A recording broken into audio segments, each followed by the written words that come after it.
ইট পাথরের এই যান্ত্রিক নগরীতে একটুখানি স্বস্তির নাম হাতিরঝিল।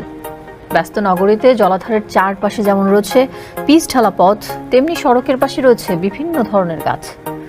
গাছের ছায়ায় প্রাণ খুলে নিঃশ্বাস নেওয়ার ব্যবস্থাও রয়েছে পথিকের জন্য। তবে নান্দনিক এই হাতিরঝিলে আতঙ্কের খবর হলো মাঝে মধ্যেই সেখানে ভেসে ওঠে মানুষের মরদেহ। রাত বাড়লেই জনশূন্য হয় হাতিরঝিল। নিরিবিলি থাকার সুযোগে সেখানে হত্যার পর লাশ ফেলে যাওয়ার খবর যেমন রয়েছে, তেমনি লেকে ঝাঁপ দিয়ে আত্মহত্যার খবরও মেলে। স্বাভাবিকভাবেই তাই প্রশ্ন, হাতিরঝিল কি অপমৃত্যুর নিরাপদ জোন হয়ে উঠেছে? বিস্তারিত থাকছে মাইদুর রহমান রুবেলের রিপোর্টে।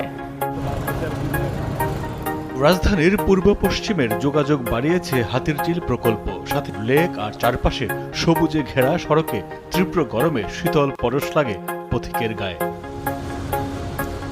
তবে সম্প্রতি শান্ত হাতিরঝিল মাঝে মাঝেই হয়ে ওঠে